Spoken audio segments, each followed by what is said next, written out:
तो दोस्तों अगर आप भी अपना मकान बनवाने जा रहे हैं तो इन 10 बातों का ध्यान रखिएगा। क्या क्या चीजें दिक्कतें आती है और देखते हैं कि क्या 10 बातें हैं जो हमारे मकान को अच्छी लाइफ दे सकते हैं। मैं राहुल कोहली आपका स्वागत करता हूं रीइंफोर्स के डिजिटल प्लेटफॉर्म पर। चलिए दोस्तों अपनी वीडियो को स्टार्ट करते हैं। सबसे पहले दोस्तों डॉक्यूमेंटेशन आपका प्रॉपर होना चाहिए। अगर आप किसी कॉन्ट्रैक्टर से काम करवा रहे हैं तो आपका जितना भी लेन देन है या फिर आपका कोई भी काम है तो प्रॉपर डॉक्यूमेंटेशन पे होना चाहिए। जैसे कि एक सपोज कीजिए जितना भी आपका पेमेंट मोड है, आपको मान लीजिए कि फाउंडेशन पे 1 लाख रुपए देना है, फिर उसके बाद 2 लाख रुपए देना है, तो इसका प्रॉपर क्या है, आपको डॉक्यूमेंटेशन करवाना होगा। आपका लिखित में सारी चीज़ें होनी चाहिए। जैसे कि मैंने आपको 10 लाख रुपए दे दिए तो इसका प्रॉपर आपका डॉक्यूमेंटेशन होना चाहिए। आपका भी साइन होना चाहिए, आपके कॉन्ट्रैक्टर का भी साइन होना चाहिए। दोस्तों ये डॉक्यूमेंटेशन करवाने से फ़ायदा क्या होता है, अगर मान लीजिए मैंने आपको बोला कि मैंने कॉन्ट्रैक्टर को 10 लाख रुपए दे दिया और बाद में जाकर वो मुकर जाए, नहीं आपने मेरे को 9 लाख रुपए दिए, तो आपके पास कोई सबूत नहीं बचेगा कि मैंने आपको इस तरीके से पैसे दे दिए हैं। अगर आप प्रॉपर डॉक्यूमेंटेशन करते हैं तो इसमें क्या होगा, आपके पास एक लिखित में सबूत रहेगा कि हाँ मैंने आपको 10 लाख रुपए दिए, ये आपका साइन है, ये मेरा साइन है। तो वो आप बाद में उस पर केस भी कर सकते हैं अगर वो आपकी बात से मुकरता है। ठीक है, तो डॉक्यूमेंटेशन आपका प्रॉपर होना चाहिए और हर चीज का डॉक्यूमेंटेशन होना चाहिए कि आप कितने टाइम पर काम खत्म करके देंगे। आपका अगर इलेक्ट्रिसिटी भी आप करवा रहे हैं या फिर आप कोई प्लम्बिंग का काम भी करवा रहे हैं तो इसमें कितना एक्स्ट्रा चार्ज लगेगा, या फिर अगर मैं पेनल्टी की बात करूं, अगर आप मेरा 7-8 महीने में काम खत्म नहीं करते हैं तो इस पर कितनी पेनल्टी होगी। तो सारी चीज़ें लिखित में होनी चाहिए, सारा स्टेटमेंट होना चाहिए और दोनों पार्टीज के साइन होनी चाहिए। तो डॉक्यूमेंटेशन प्रॉपर होनी चाहिए दोस्तों। फिर आता है दोस्तों प्लानिंग। दोस्तों प्लानिंग आपकी प्रॉपर होनी चाहिए, क्योंकि प्लानिंग से दोस्तों क्या होता है, अब मान लीजिए कि मैं अपना मकान बनवाने वाला हूँ, जैसे 500 स्क्वायर फीट का एक मैं मकान बनवा रहा हूँ, तो इसका क्या है ना दोस्तों, मेरे पास पूरा प्रॉपर आपके पास पैसा होना चाहिए, पैसे का पूरा अरेंजमेंट होना चाहिए। ठीक है, आपको कहाँ से माल लेकर आना है, कहाँ से माल लेकर जाना है। ठीक है, तो इसका प्रॉपर प्लानिंग होनी चाहिए। और मान लीजिए मुझे 5000 स्क्वायर फीट में या फिर 500 स्क्वायर फीट में मकान बनवाना है, तो मैं एक टाइम फ्रेम उसको डिसाइड करूंगा कि इस टाइम पीरियड में मेरे को पूरा मकान रेडी चाहिए। ठीक है, अब मैं किसी से रेफरेंस भी ले सकता हूँ या फिर किसी प्लानिंग इंजीनियर से कांटेक्ट कर सकता हूँ कि अपने घर का प्लानिंग करवाना है, तो ये कितने टाइम फ्रेम में कंप्लीट हो जाएगा, मतलब कि इसका पूरा शेड्यूलिंग क्या होगा, मतलब कि 15 दिन बाद स्लैब डलनी है, 10 दिन बाद ये काम होना है, ये दूसरा काम होना है। तो इसमें क्या होता है दोस्तों, प्लानिंग करने से मेरा एक टाइम फ्रेम पक्का हो जाता है कि मेरे को 4 महीने के अंदर या फिर 5 महीने के अंदर मेरा पूरा मकान बन जाएगा। ठीक है, तो प्रॉपर प्लानिंग आपकी होनी चाहिए। नहीं तो अगर आप प्लानिंग नहीं करते हैं तो इससे दोस्तों होगा क्या, आपका जितना भी टाइम है वो बहुत ज़्यादा खराब हो जाएगा। और दोस्तों होता क्या है, टाइम से ही सारा पैसा होता है। ठीक है, तो अगर आपका टाइम खराब होगा तो आपका पैसा भी खराब होगा। फिर आता है दोस्तों ड्राइंग। अगर आप प्रॉपर ड्राइंग से सारा काम करवाते हैं तो आपको कोई भी दिक्कत नहीं आती है। जैसे कि मैं सपोज करूँ, अगर आप बिना ड्राइंग के कोई भी काम करवाते हैं, तो मान लीजिए आपका 500 स्क्वायर फीट का कोई भी एरिया है, तो उसमें दोस्तों आप ये पता नहीं लगा पाएंगे आपकी स्लैब है वो कितने बाय कितने की होने वाली है, आपकी जो रूम्स है वो कितने बाय कितने के होने वाले हैं, ड्राइंग रूम कितने का है, लिविंग रूम कितने का है, टॉयलेट कितने का है, आपके वेंटिलेशन के कितने पार्ट्स हैं, आपकी जो स्टेयर्स जा रही हैं वो आपकी कहाँ से जाएंगी। ठीक है, तो इन सब चीज़ों में क्या होता है दोस्तों, अगर आपके पास प्रॉपर ड्राइंग है तो आपको अच्छे से समझ में आ जाता है कि हाँ ये मेरा लिविंग रूम है, ये मेरी बालकनी है। और होता क्या है, मैं आपको एक बात बताता हूँ। जैसे कि आप कोई ड्राइंग से कोई काम करवा रहे हैं, जितना भी आपका स्पेस है ना वो सारा यूटिलाइज हो जाएगा।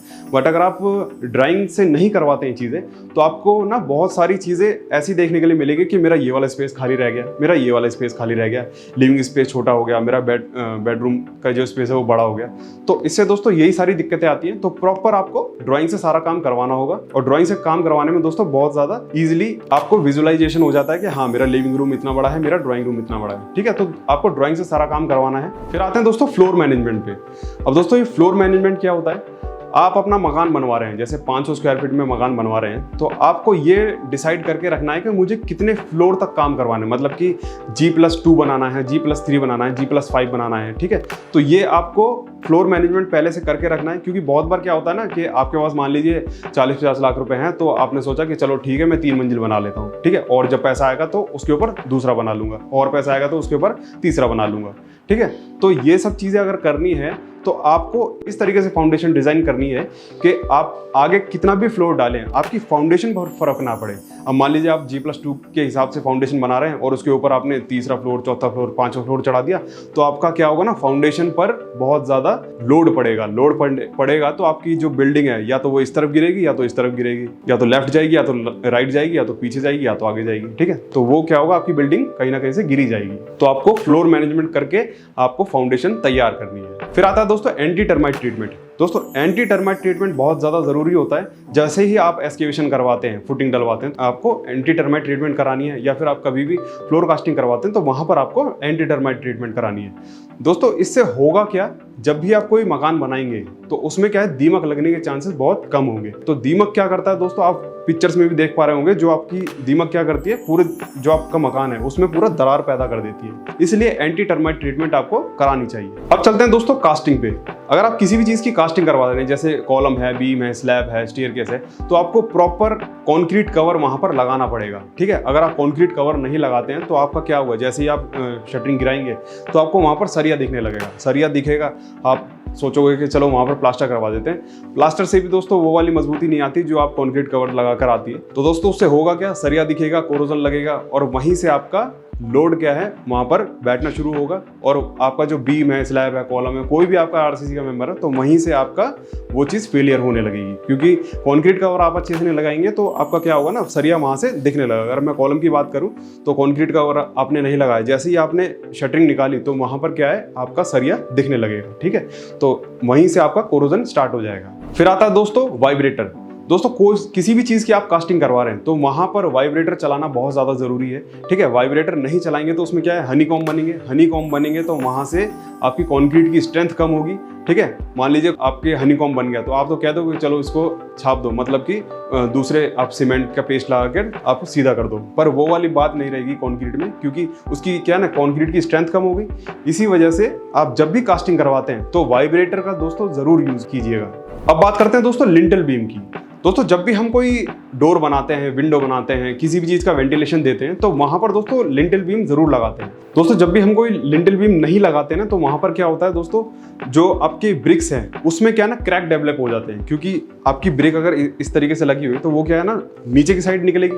इसी वजह से नीचे की साइड अगर कोई सपोर्ट नहीं रहेगा तो क्या होगा, उसमें क्रैक आएंगे। और जो आपका डोर है, डोर क्या होता है ना, बार बार खुलता है, बंद होता है, विंडो भी यही चीज़ होती है। तो उसके ऊपर अगर सपोर्ट नहीं दिया है तो आपका क्या होगा, ब्रिक्स में दरार आ जाएगी। और इससे होगा क्या, आपका जो जितना भी आपका फ्रेम है, मतलब कि जितना भी आपका ईंटों का फ्रेम है वो गिर सकता है। इसी वजह से लिंटल बीम का हमको जरूर यूज करना चाहिए।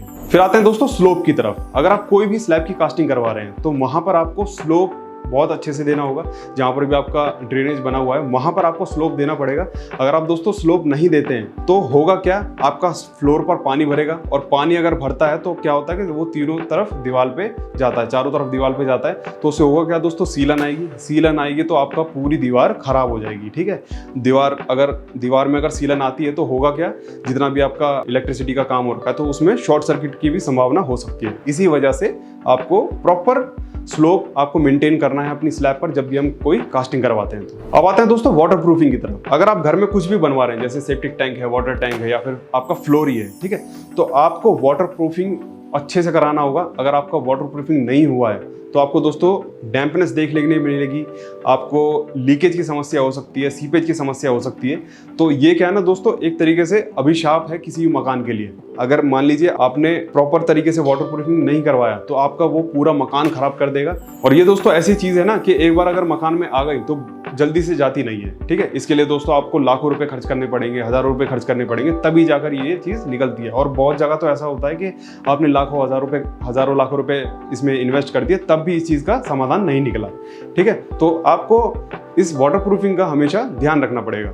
आई होप दोस्तों आप लोगों को समझ में आ गया होगा कि अगर आप मकान बनवा रहे हैं तो इन 10 बातों का कम से कम ध्यान रखना होगा। अगर आप इन बातों का ध्यान रखते हैं तो आपके जो मकान का लाइफ स्पैन है वो बढ़ जाएगा और आप अच्छे से टेंशन फ्री होकर अपने मकान में रह सकते हैं। दोस्तों अगर आप लोगों को वीडियो इन्फॉर्मेटिव लगी हो तो प्लीज़ लाइक कीजिए, ज़्यादा से ज़्यादा शेयर कीजिए और हमारे YouTube चैनल को सब्सक्राइब कीजिए। Thank you so much.